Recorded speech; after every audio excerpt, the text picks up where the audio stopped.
Thank you for joining us. You're watching Sunday Interview and I'm your host, Grevazio Zulu. Now, the problem of fuel shortages has been with us for years on end, with reasons ranging from plane inefficiency, strikes by truck drivers, disruption of supply to the refinery, and many others. The country is just recovering from a biting shortage that hit provincial centers such as Lusaka, Kitwe, and Livingstone.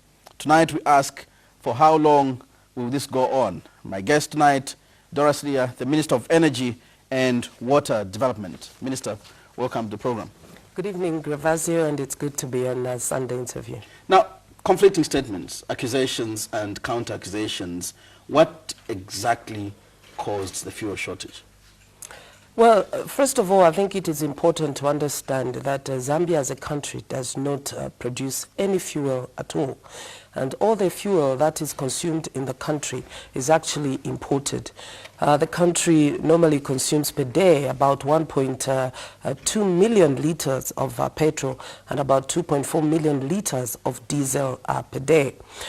Government is the sole importer of fuel, which is sold off to the oil marketing companies in the country, and they go on to sell off to the retailers, and those are the petrol stations, the diesel filling stations, where you and I, if you own a car, are able to put fuel in our cars.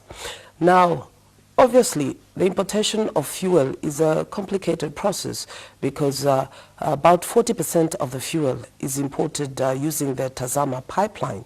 That means the ship comes to Dar es Salaam and docks there, and then it is decanted through the pipeline about 1,800 or so kilometers to Ndola, and then it's distributed to Indeni, where this commingled feedstock, this fuel through the pipeline, is called commingled feedstock, and it is then processed into diesel, into petrol, into kerosene, and into other products that we need.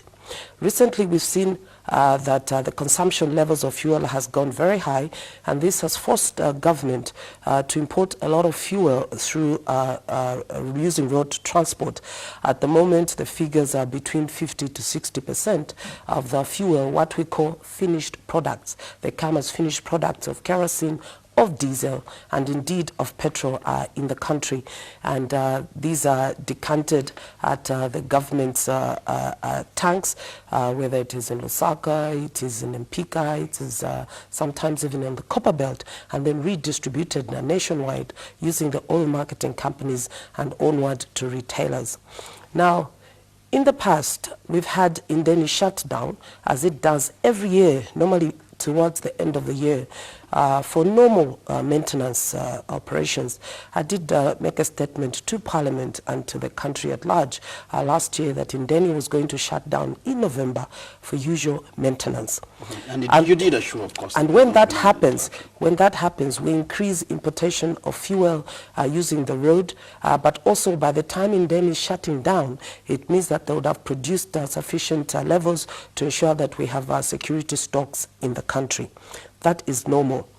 If you recall, about a year or 2 years ago, we had an unplanned shutdown of Indeni because the supplier of the commingled feedstock had supplied a cargo that was contaminated, and by the time it was noticed, it had already arrived at Indeni, and this caused Indeni to shut down. The plant was affected, and it had to shut down for quite a while. The supplier was given a chance to continue to supply, and unfortunately early this year again, we found out that the cargo that they were trying to deliver to us in January was contaminated. Now, because of the earlier experience, we had put in place measures to ensure that we check for contamination before it gets into the pipeline to avoid damages to Indeni plant. So this time, we found out that the ship was contaminated before we began to decant the fuel from the ship into the pipeline. That was in Dar es Salaam, in Dar es Salaam, because now we have people in Dar es Salaam who check every ship before we begin to load, because last time we just didn't have to deal with contaminated fuel. It also caused damage to Ndeni, which was a cost to the people of this country. So to ensure that that does not happen again, this time we put in place measures to ensure that there is also testing in Dar es Salaam. And this time the experts said to us that this ship was also contaminated with what are called organic chlorides. They're supposed to be a certain level. I think it's about 1 or at least below 2, and this was quite high. I think, if I'm not mistaken, the figure was about 4 or so. And we had to make a decision, knowing that we had normal supply using road transport, but at the same time that the 40% normally is covered using this fuel coming through the pipeline. So we had to make a decision that we had to save Ndeni, but also because the contaminated fuel, we can't use it because Ndeni can't process it. So we made this decision, and this time a tough decision, because this is the same supplier that had supplied us just about a year ago with contaminated fuel. So we made a decision that we're going to terminate that contract, quickly replace the supplier, and try and fill the gap with increased importation through the road. Now, all these are procurement processes that could not happen just in one day. They took about 10 days, 3 weeks, some of them, to quickly ensure that on the commingled feedstock, we replace the supplier as quickly as possible. But at the same time, on the importation of finished products through the road, that we increase the number of suppliers so that we can fill this gap from the ship that was contaminated. And this is why you continue to hear these rumors, especially in the last 1 month, that there's a fuel shortage looming, there's going to be a fuel shortage looming. I think under the circumstances, the officers in my ministry did their very best. The stocks, the security stocks, which we normally keep in the range of about 30 to 4 days, did dwindle quite dramatically, because we kept using the fuel without being able to replace it, especially from Ndeni. But I think we did the best. Even when we were bringing in by road, we still couldn't the demand, you'd be amazed that this economy has grown so much. The demand for fuel consumption it has just gone through the roof. And I think that we did quite well under the circumstances. So because exactly, even though there were few shortages, we're going to say contaminated fuel. Of course. And not what the president pointed to. We know that the president did speak about sluggish banking transactions that resulted in a tanker being marooned for 1 week in Dar es Salaam. Well, that was probably no one was doing. Somebody wasn't doing their work. But that was then. After the new tank now had come in, then we had another 10-day gap between the new ship being able to decant, because we had to finish these processes with a PTA bank, which we felt were quite sluggish. So all these things contributed.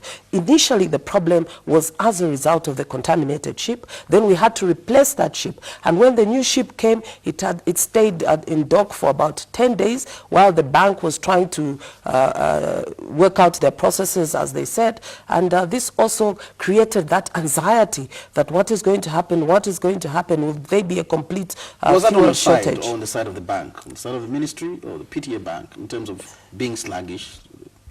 Well, did warn that. Well, clearly, as far as we're concerned, the PTA bank, who normally process our LCs for us to import this cargo, are the ones that delayed it for 10 days, really, because we are still trying to work around issues of covering the LCs. Does it come down to accusations or statements that have been made in the public domain that public government is broke? You couldn't give this letter of credit to suppliers on time? Well, it's got to do something with government not having money, the treasury not having money. Well, look, I think that that is a lot of speculation. I think that the government has continued to commit itself that as the main importer of fuel, the economy needs to continue running, and we must always have fuel in the country. And whatever the situation might be, the Ministry of Finance has not let us down in terms of procurement of fuel. if we had not had the contaminated ship, we would not have had the fuel shortage in the first place.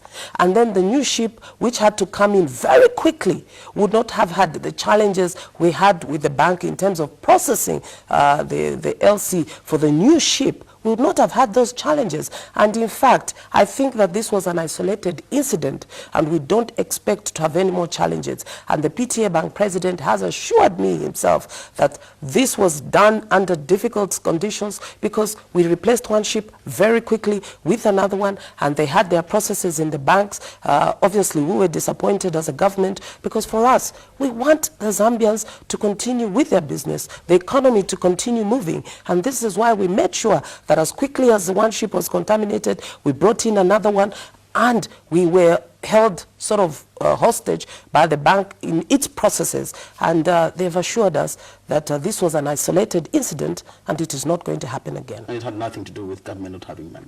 Well, how could we be dealing with the bank if we're not able to deal to have financing for the procurement of a fuel? Grevazio, it would be a very sad situation indeed if there was no money to procure fuel, because the economy needs this fuel to run. And in spite of the challenges we had here and there in a few maybe outlying areas in terms of not having fuel, I think we've done quite well, especially in the last 6 weeks, in making sure there is fuel in the country. In fact, the challenge was actually redistribution, because normally the northern part of the country is served using Indeni when the pipeline is fully operational.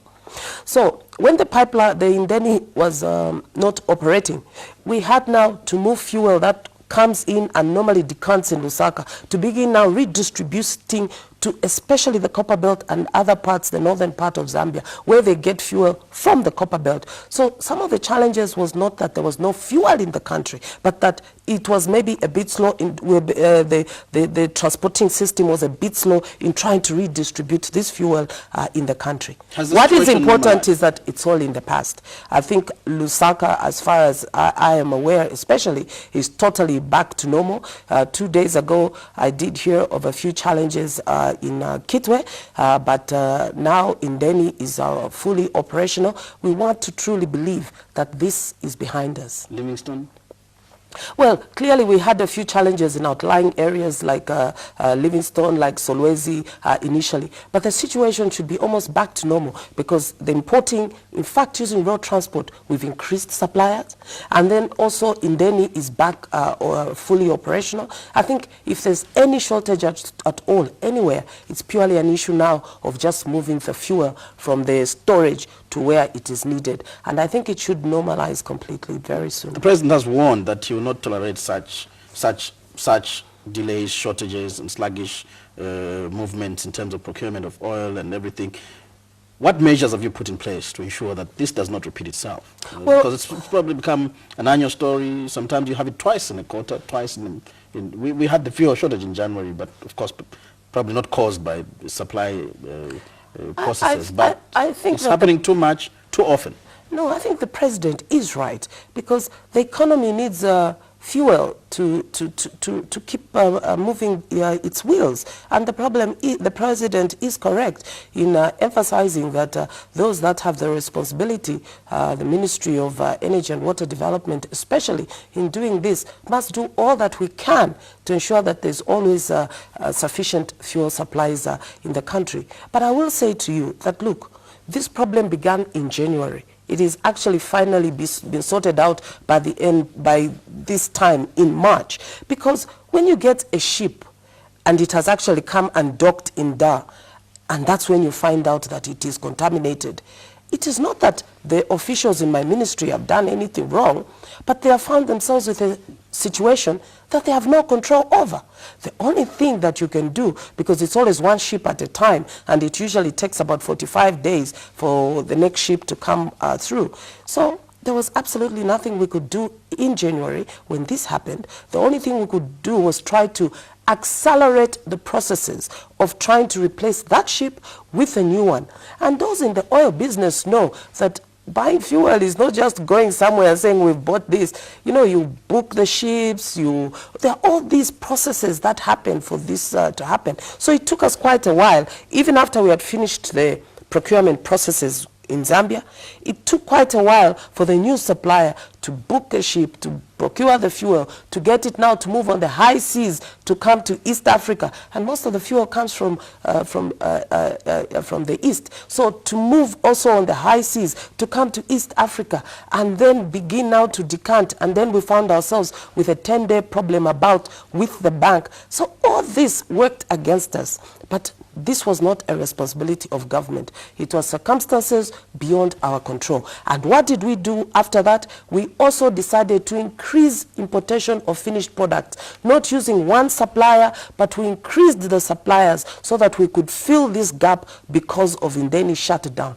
So this is a supplier we had kept even after he had let us down some time back last year. He did supply contaminated fuel and government kept him on the books. And he did it again. Well, clearly this is why this time there was no hesitation by the permanent secretary to terminate this contract, knowing that we're going to have a challenge in filling the gap. But we realized that in the end, it would serve the economy well, it would serve the Zambians well, and it would cost us damage to Indeni if we allowed that to come. So we made an informed decision that we needed to terminate that contract very quickly and then be able to replace it so that first we could also provide confidence to the Zambians. It happened once beaten, twice shy. It happened before. At that time it was felt that this would be an isolated incident and that this supplier would then now continue to supply us quality product. But then it happened again in January and we had to make the decision that, look, this cost us, because last time it happened, we had a fuel problem for almost 2 months. And this time we had to make sure that we take measures to ensure that we avoid the contaminated fuel, save damage to Indeni, but we understood that there could be few challenges in terms of trying to fill the gap. But I think that we've really done the best that we could. I want you to explain one of the measures that you've put in place. You've issued a statutory instrument to allow oil marketing companies to import fuel as a short-term measure up to 31st August. Is this an admission that government will probably not be able to be consistent in these 5 months that are coming? This was done from an informed point that, look, because of these challenges we've had to fill the gap in terms of the contaminated ship, we decided that we should allow the ONCs to import. Now, the reason they don't import is because by law, it's only government that is allowed to import fuel in the country. And then obviously there's a 25% waiver to have that effect, a tax to have that effect. And we made an informed decision that we have to allow oil marketing companies, while we increased suppliers, we looked for a new supplier for, we increased suppliers for finished products. But we also replaced the supplier for commingled feedstock with a new supplier.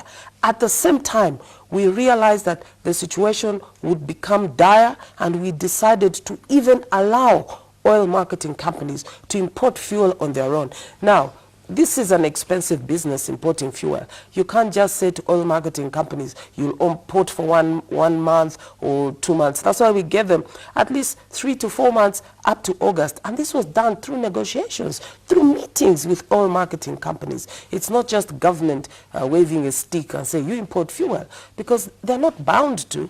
They had to make a decision that, yes, some of us want to import it on our own. And they came to us that, look, while you're having these challenges with Indeni, some of us are willing to import it on our own if you do this. So we had to sit and discuss and negotiate, and for how long a period, and this is what we agreed. Now remember, all this is not being done for the benefit of government or the ministry. It is being done for the benefit of the people of Zambia. The economy has grown. Zambians know business now. They don't want disruption to their business. And it is our responsibility as government, as a ministry, to ensure that we do all we can to supply the fuel and to ensure that there are sufficient fuel stocks to ensure that business is not disrupted, or even just social life, movement of people from A to B, that it is not disrupted. You speak so well, Minister, but government does not seem to be learning lessons from these challenges we have. Each year and each time we seem to have a new problem.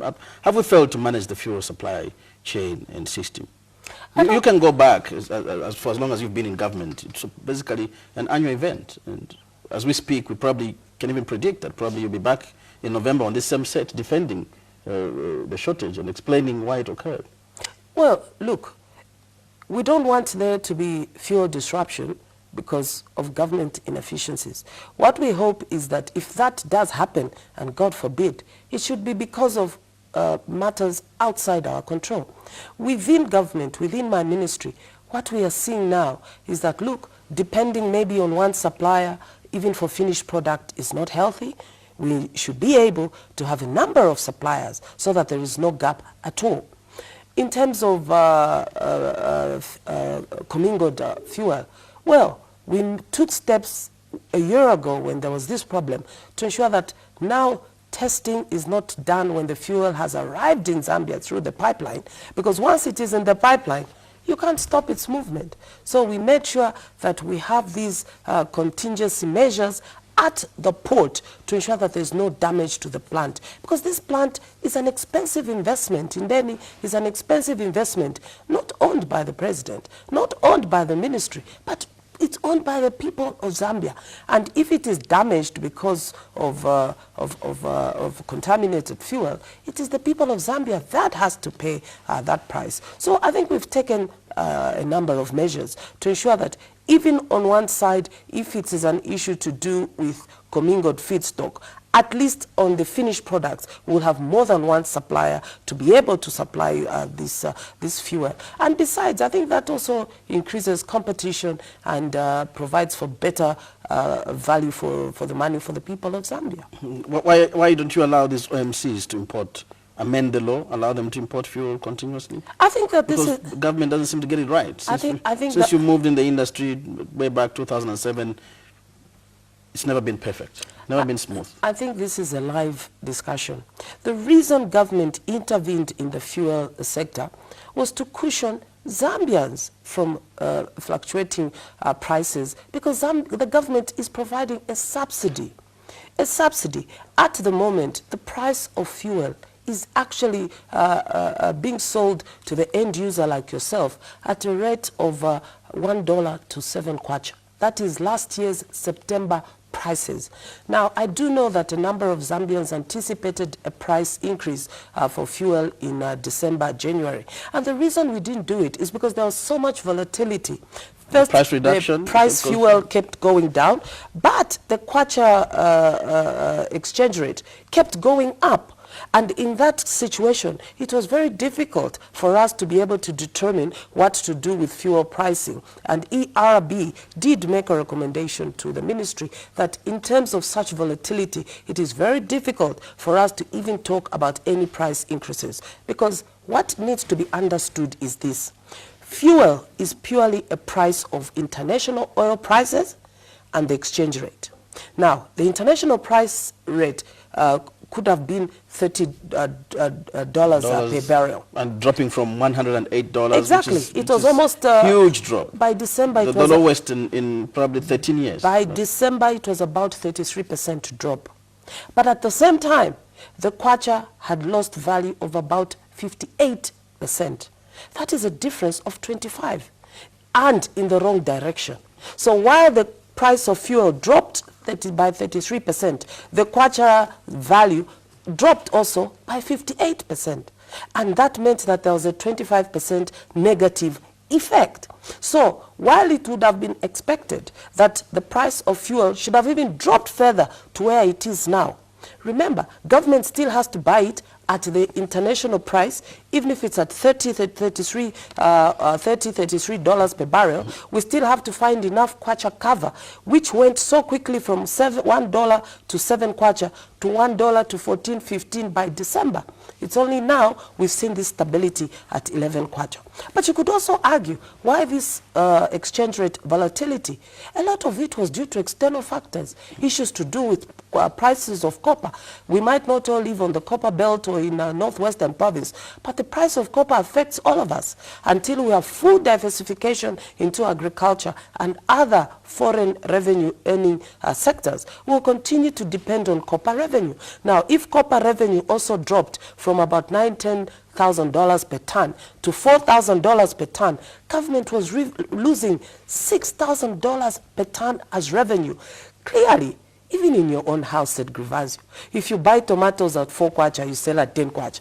Then the price drops because all your neighbors start selling tomatoes. Your price drops to 6 kwacha. Your profit goes down to 2 kwacha. Even the bottle of wine you were buying your wife, the extra shoes, you are going to say to the family, please, we need to, to put in stringent measures. Let us budget, because now we can't afford. It's why the president in November held a press conference to tell the nation, because in this government, we believe that it is better to share the tough information with the nation. Let the people know what the situation is. And the president did come out and say, Zambians, these are difficult times, not of our doing. The drought is not of our doing. The external shocks in terms of low copper prices is not of our doing. Yes, we can say fuel prices have gone down, but our kwacha stability has been threatened because of international effects. So all things being equal, we were not gaining, we were actually losing. Now the we had to make sort of decisions. stabilized. Do consumers expect any reduction in prices? Yes, let me state that the government has shown such resilience because the kwacha stabilized at 11. The fuel price is still at the rate of September when the dollar was 1 to 7. So it means government is bearing the burden of that still extra. Subsidizing the fuel. Exactly. Government is bearing the burden that we are selling the price of fuel now at the rate of $1 to 7 kwacha.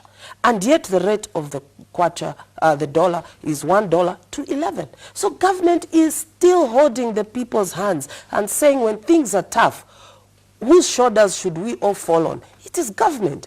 And government has said, we will bear the cost. We will bear the cost because we know that the people have experienced first a drought, which is not of our making, which has affected power supply. Power supply affected the mines production, which is the main revenue earner. And in this situation, government has said, we will take this cost and hold the people's hands so that they don't suffer the shocks as much as they should. So no price reduction. Probably we should expect a price increase. Well, in fact, normally that's what we should have been expecting, a price increase. But again, we had to make a decision and say, look, when there's this volatility, it's not the time to make a decision because you don't know which way things are going. The oil price was coming down, the international oil price, but the exchange rate was going up. Now, clearly, we had first to wait and see and say, how are things going? And now we've realized that, look, the economy has suffered a lot of shocks. And this means even at household level, citizens are suffering shocks.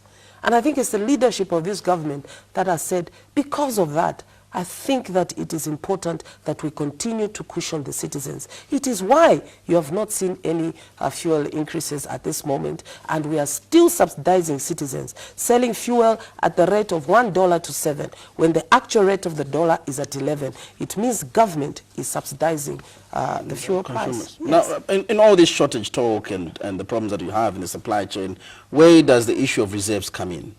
Well, look, government has invested massively in security stocks. I was just in Northwestern Province where we were commissioning new security tanks. We have in Lusaka, we have on the Copper Belt. I think the one in Western Province in Mongo is almost complete, and in Pika. And we have plans to construct another one in Choma, in Chipata, and in Mansa. And the whole idea is that fuel should not just be a product that comes in and is straight going out for consumption. We must have security stocks, and we try to make sure that at any given time, all things being equal, there must be sufficient security stocks. And that's why we've invested in these tanks. They're massive tanks. They cost a lot of money. It is because we want to prepare. In fact, if government had not made a decision to invest in these tanks, this crisis we'd experienced in the last few weeks would have been worse. It would have been worse. Because even when we were not able to get any supply through Tazama in Deni while we were waiting for a change to the new ship, we had to be going to the tanks to replenish supply using the reserves in the tanks. So these tanks have served us well. Also, so the tanks they're not really adequate, are they? No, they are They are security stocks sufficient. for a very few days? No, they are sufficiently adequate. In fact, normally the stocks are usually about between 35 to 40 days for kerosene, sometimes almost about 70 days. So the investment is a good one. It is massive. Yes, we still need to make sure that in each province, at least, there must be sufficient storage. That's why we are saying we are going to do that in Eastern Province. We are remaining with Southern Province. We are remaining with Northwest in Luapula Province. In most parts of the other provinces, we've already put up reserves. Now, so if we had adequate reserves, the impact was sudden, was so sudden, felt almost immediately. For the shortage. It was not. It wasn't sudden. I mean, if it had been that sudden, there would have been no fuel for. It would have all been dry for about 2 months or a month.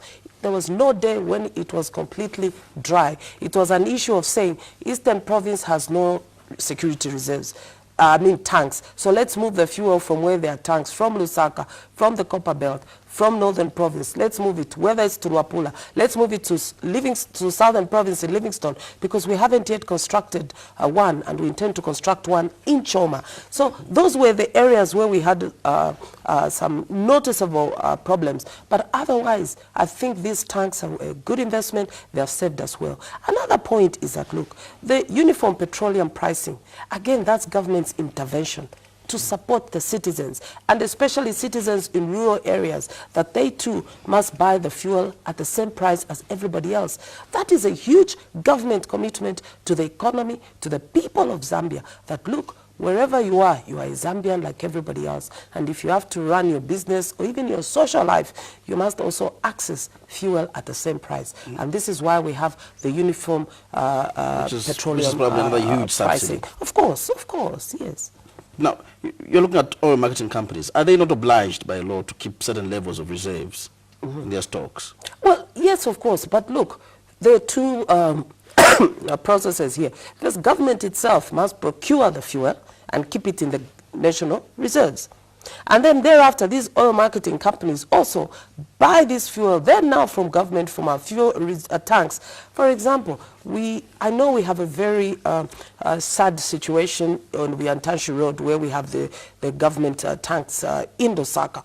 You see that when government buys, they will go and decant there in Wiantash. And then the oil marketing companies now will buy from there to be able to go and put in their tanks where the owners of the filling stations are supplied from. And I know we have to improve the situation on Wiantashi Road, and it has been of great concern to myself, the Minister of Local Government, the Minister of Home Affairs, and all other related ministry, because we do realize that yes, we have a government security tanks there, reserves for fuel, but we need to be able to organize the area so that the tanks have a place to park, and then from there go and pick up the fuel and leave, and don't cause congestion for the businesses on that road. And I know Ministry of Lands has been working very hard to provide us a piece of land, I think on Kawe Road, where these tanks will be waiting, and we'll have a communication system so that only a number can be able to go there, pick and move on without causing confusion. So I think the system works. This was an isolated incident. The system is working. And where it is not working, we are extremely willing to hear views, to change. And for example, in the last few weeks, we've had a lot of Zambians come to us and say, why aren't Zambians participating in the fuel procurement sector? And I have consistently said at many platforms, Zambians must participate in business in their country, including the fuel sector. It is not only for certain people or for certain countries, it is also for Zambians. Government wants to see Zambians become rich. When Zambians become rich, the country becomes rich. When Zambians become rich, then they invest. And my office is happy to receive Zambians, especially women, to come forward so that they too can participate in these processes as long as they meet the minimum benchmark. The minimum so of course, there's been a complaint that, and also that procurement has not been that transparent in government. Well, I find that surprising. I know that recently in Zambia, we've just created this perception that every frustrated person can use the internet because nobody can control it. and just lament half-truths and lies and so on. So it is quite unfortunate. I have a lot of confidence in the people in my ministry. I have a lot of confidence in the ZPPA, the procurement authority in this country. And they are laid down procedures. They are laid down procedures when it is normal times. They are laid down procedures when we have an emergency. They are laid down procedures for certain thresholds of procurement, and they are all followed. And I think that it is just unfortunate that in our country, we are happiest when we are painting ourselves as bad, corrupt people. Then we are happiest. We don't realize that we keep just giving room for other people to do business in our country because ourselves even have the fear to do business because we believe that everybody is just going to say you are corrupt. I think that we Zambians have to take a new attitude. We have to take a new attitude. People have to be able, the office of the minister of the PS in any government exists for the people of Zambia. If you are not sure about what you need to participate, I have a very open door policy. I'm happy to see everyone. But at the end of the day, it's only one person that can get a tender. If it provides for 2, it's only 2 people. If it provides for 3, it's only 3 people. So those who don't then start going around and telling all kinds of half-truths and lies about other people. I think it is something that we Zambians must begin to just see as a shameful act, because we're not making other people look bad. We're only making our own governments, which we elect ourselves, look bad. And that means, by extension, we ourselves at family level, at home level, we are then just as bad. You see? So to me, I want to say the Ministry of Energy and Development, the Ministry of Energy and Water Development has opportunities, even in this crisis, in the electricity sector, in the fuel sector, and especially in the water sector. There are a lot of opportunities for infrastructure, for water processes, and I believe that Zambians now have levels of education and business acumen to participate. We can't say $1 million business deals are only for foreigners. Zambians now have the business acumen and the right education and attitude to do it. We have to give them support at all levels. We have to give them support. Now, if you look back, the last fuel in January, February was caused by truck drivers who had protested and gone on strike, demanding certain things to be done. How far have you gone in addressing those issues? Well, I think that that's a very important issue that you bring out, and I'm very pleased to have this opportunity to maybe clarify a few things.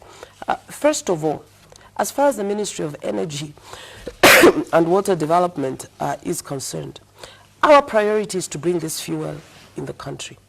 Thereafter, for transportation from the fuel tanks, the reserve tanks, to onward distribution to retailers, this is done by oil marketing companies. Now, these oil marketing companies have contracts with transporters, fuel transporters, who then move this fuel for them around the country to distribute to actual fuel stations. Now, I think that what happened in January was a mixture of genuine demands, but also a lot of political influence, undue political influence. And I think we have to be honest about this, because I think it is quite sad for a few people to want to bring the whole country to a standstill, and every day that there is disruption, the country is losing money because the economy it comes to a standstill. When it was just the fuel being contamination, we didn't have such a crisis. The real crisis we experienced in terms of fuel was because of lack of distribution when the drivers went on strike. And I think that what happened, first the drivers going on strike because they were demanding that genuinely some of them that they wanted their contracts with their employers improved.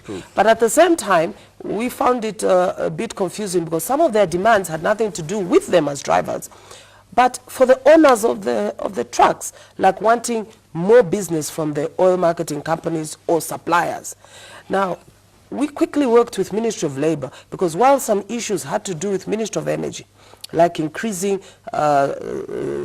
contracts for them, at least 20% contracts for Zambian transporters from the suppliers and oil marketing companies, we were ready to address that. But issues of their contract were preserved of the Ministry of Labor, and we brought in the Ministry of Labor to be able to intervene and work with unions and help them how to organize themselves so that they could demand for better terms from their employers. Now, I even met myself personally with some of these drivers, and I think that they needed our support as government to be able to appreciate that there can be a union, and some of them had real grievances that they'd been abused by foreign transporters and so on. And the Ministry of Labor really took a lead in that matter, and I think that a lot of progress has been made. Obviously, there was another issue that they wondered why transporters from East Africa, Tanzania, Kenya could come to Zambia, but they were not able to go to Tanzania. And clearly we realized and understood that this was simply an issue of costing. While the transporters from East Africa, when coming here, charged somewhere in the $140, I believe, per ton, our transporters from Zambia going to Tanzania and bringing these finished products, we're charging about $300 per ton. So it was clearly issues of business in one of costing in one country to another. Was not appealing. But what we were interested in as government was to ensure that these suppliers, we as government initiated that Zambians must participate, Zambian transporters, and we said that there must be 20% reserved for Zambian transporters. And some of the genuine issues raised by the Zambian transporters and drivers was that the suppliers and oil marketing companies were abrogating that requirement by the Ministry of Energy and Water Development, that while they bring in this fuel, whoever they use, but at least 20% of that business must be reserved from Zambia. So many meetings have been held between the drivers and the transporters with the ministry, with oil marketing companies and some of the foreign suppliers. As of now, no firm conclusion has been done. We're not likely to see the drivers on the streets again and inconveniencing everybody by not refusing to supply fuel. Well, what we are doing, first of all, we have to appeal to their own conscience that, look, if they indeed would like improved services, improved working conditions from their own transporters, it means there should be no disruption to business anyway, because everybody loses out. But also that we've taken the approach that while we are not directly involved in labor issues, we get affected as a Ministry of Energy and Water Development. And what we've done is to have an open door policy. They are able to call me when they can. They are able to call my PS when they can. They have come to my office before. I have met them before, so that we consistently discuss these issues before they go out of hand. I've also met with quite a number of transporters myself, so that they also appreciate our standing as a Ministry of Energy and Water Development, and that where we can help them, especially with 20% in terms of their entitlement to business from suppliers, we will do so. But at the end of the day, what is important is that there must be this dialogue. When the dialogue breaks down, nobody gains. And we saw that we had that very unfortunate incident which resulted in the death of one of the truck drivers, and that never again do we want to experience that. And that's why I have insisted to my colleagues in the Ministry of Labor also, and Home Affairs and Lands, and everybody, that let us have an open door policy. When we hear any issues to do with the drivers, as long as they're genuine, we should sit and talk with them. Obviously, there are a few isolated cases of some who are just rabble-rousers. They just want trouble. Whom you think have been sponsored? And some of them we're quite sure were being sponsored by politicians. But we believe that, all in all, the majority really just want better conditions of service, because they have families. Some of them showed me their pay slips. They have families, and they're not able to look after their families using those conditions of service. So we heard their plea. That's why we took the lead as Ministry of Energy and Water Development to call upon Ministry of Labor, Home Affairs, and everybody related, and local government, that look, what can we do? Because, for example, like there on Viantashi Road, we need land. So we have to have Ministry of Land, we need order, we need Ministry of Home Affairs, we need services. These truckers, whether they are Zambian or foreigners, they spend time there 2 weeks, 1 week before they can actually decant their fuel. It means they need ablution blocks. So these are issues of local government, issues of sanitation and water supply. So I think that everybody has understood the cross-cutting issues related to this problem. And I think that my assurance, even today, to the drivers is that we remain committed and open to continue to talk with them so that their issues are heard, but at the same time that we continue to have no disruption to fuel, especially due to strikes using tank drivers. Because obviously as government also, we've also learned some lessons with that maybe we actually do need to have in place emergency trucks using maybe the National Service or the Defense Forces. To move the trucks once. Exactly. We've learned some lessons as well, that there are some measures we need to put in place to ensure that if this was going to happen again, we can actually correct the situation. Now let's move on and look at other issues of energy and electricity. I know that some time back you did disclose that government was spending over $40 million just to import emergency power from Mozambique.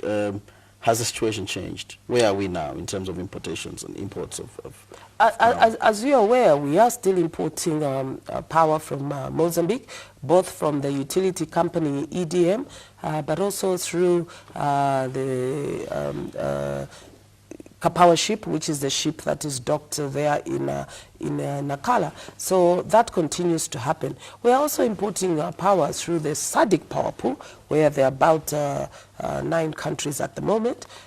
We import usually off-peak, but also in a system called day-ahead demand, where we can book that at this time during the day we'll need some extra power, and whoever books in advance is able to get some of that power from the SADC power pool. The situation is that, look, this electricity crisis has affected the whole region, not just Zambia. That's why it was laughable to hear some people say it's because of President Lungu or the PF. Our power is 99% hydropower. In science, hydro is water. So if it doesn't rain, there will be no power. And let me emphasize, what we are experiencing now is a water crisis which has led to a power crisis. The Kariba normally, for us, for ZESCO to operate effectively, should be at least 60% full. It is still only 12% full, about 477 meters. It's about 6 to 8 meters. 12%, so it means we have this crisis with us for a long time. Well, we're expecting that for the Kariba to get back to at least 60% and above, it will take 3 years of consistent good rainfall. So this power crisis is not about whether one says if a new government came in, they will solve it. How will they solve it?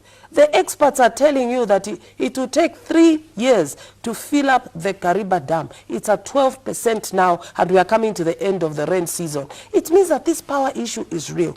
And so without no rain... How far can we go with 12%? Well, that is why the Zambezi River Authority asked us to cut back in terms of generation. That's why we're at a 1,000 megawatts shortfall, because we had to cut back. Normally we use, between Zambia and Zimbabwe, 40 billion cubic meters of water. Now we've been brought down, both countries, to just 20, 10, 10. I hope they don't ask us to even reduce further. But that is the reality. It doesn't matter who's in government. The reality is that it didn't rain for the last 2-3 years, and that means that the water level is low. And because the water level is low, it means that we can't generate enough power.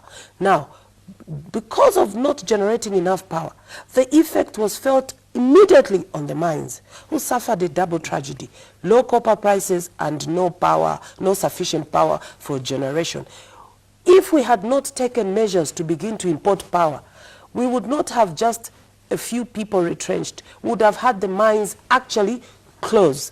And that's why the decision to say, let's import power, even expensive power, so at least we can save some jobs on the copper belt, because those are our relatives. They have children.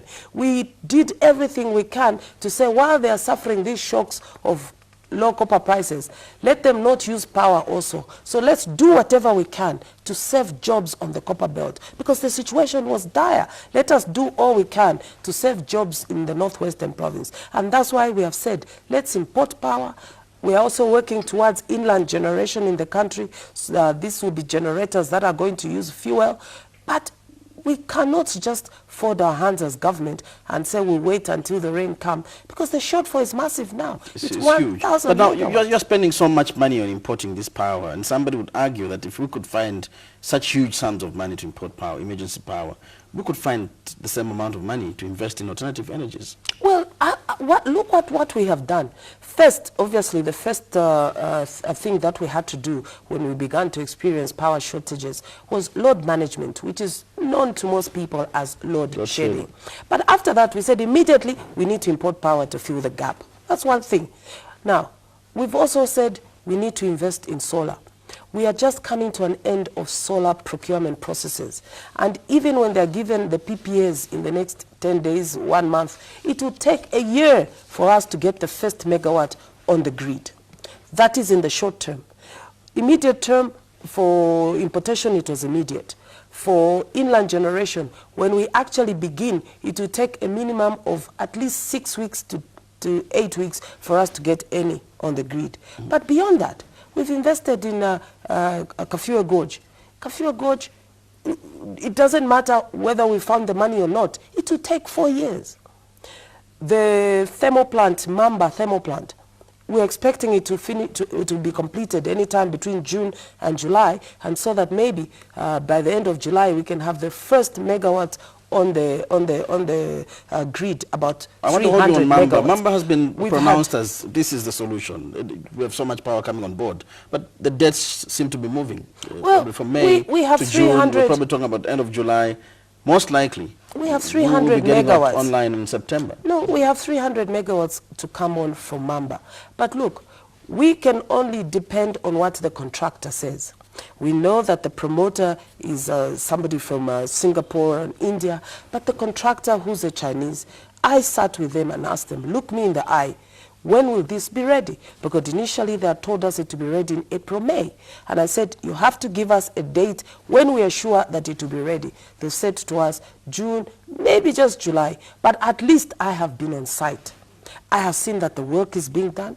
I have seen that they are working 24 hours. ZESCO has even given them dedicated power to ensure that there are no stoppages. So what is important is the investment has been made. We're just waiting for completion. We went to Iteshi. It is complete. It's supposed to give us 120 megawatts, but because of low water levels, it's only giving us now about 40. We just returned from Mozambique. You know that as the two countries, we are working to get 1,200 megawatts through a coal plant that will be at the border with Eastern Province in Tete. We also have a potential of another 1,200 megawatts on the Luapula River, and our technical teams are working day and night with the Congolese as well as the Mozambicans so that these processes are hastened so that in the next 3 years, whatever happens, this issue of power shortages should be in the past. Now, people will argue, why are you still talking about investment in hydropower when the drought has shown us that hydropower can be a problem? Because by now we should have been talking seriously on alternative energies. Well, long term, Zambia's baseload will always be hydropower. I think the lesson we've learned is that, first of all, the major power stations are in the southern part of Zambia, where we normally will experience drought. So that's why even in the southern part of Zambia, we have said let us have another source of power through coal, and that's why we have Mamba. We're trying to promote Sinazongwe as well as Tete in Eastern Province. But also we know that in the northern part of Zambia and northwestern, the rains, the experts are saying they will consistently have good rains. So we're saying investment in hydro there will not hurt us, especially mini hydros, while we also promote solar. Solar is good, yes. It also needs investment in batteries to ensure that it can be used all the time. So we are looking at all these issues. produce. And I think we are trying to ensure that there is investment, there's supporting policy and regulation, and we are working all very closely with ZESCO, with ERB, because at the end of the day, when this power is generated, the grid belongs to ZESCO. So ZESCO is at the center of all this in terms of uptaking the power on the grid for onward distribution. And we are happy. There are a number of private investors in the energy power sector, coming on board now. Yes, and we're very, very pleased with the interest we have seen. I think in the last 7 months myself, I have met, if not almost 300 potential investors. But it's not really reflecting into projects. It's just talks, announcements. And are you sure you're going to win I think with a statement that you said, you, probably the president did that also, that in Zambia, in the next 2 years, Zambia will be a net exporter of power? We have to. Are you winning with that statement? No, we have to. We are coming to an end of the processes for solar. We hope that in the next 9 to 10 months, solar will be on the grid. We are making sure that Kafue Gorge in the next 4 years will be on the grid. We are making sure that investment is found for Luapula province so that in the next 3-4 years that will be on the grid. We are making sure that even other sources of power, such as thermal plants, like we have said with Mamba, which is already 90% completion, but we've got a lot of core deposits in this country. In Sinazongwe, we are working very hard to find an investor there that is serious, that can actually get the plant going. So I know that maybe the public might feel that nothing is being done. Everything is being done. My team is working day and night, and I, as the leadership in the ministry, I am breathing fire on everybody that let not processes delay us. Let not processes delay the Zambians. All the Zambians want is power. They don't want to hear stories. There is a crisis, but there's also an opportunity for us to resolve this crisis, but there's also an opportunity for citizens to participate. And that is always my message. We have made sure, not just for power, not just for fuel, but even for the water sector. Because the basic problem why we're having this power problem is because we have a water problem. And the Ministry of Energy and Water Development is responsible for overall management of water resources in this country. We just celebrated Water Day, which was water and jobs. There's a lot of water needed still in this country in terms of supply to citizens. Water is life. In terms of sanitation, sanitation is dignity.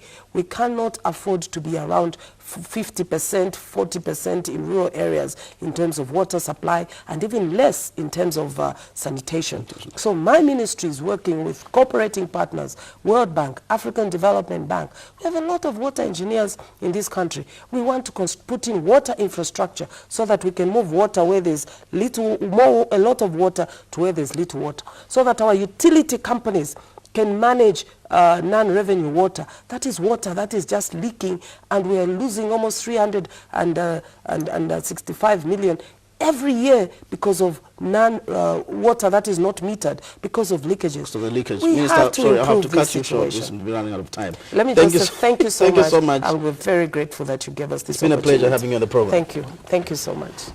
Well, you've been watching Sunday Interview, and our guest this evening was Ms. Dora Siliya, the Minister of Energy and Water Development, looking at issues of fuel, energy and water. Till next week at the same time, pleasant viewing.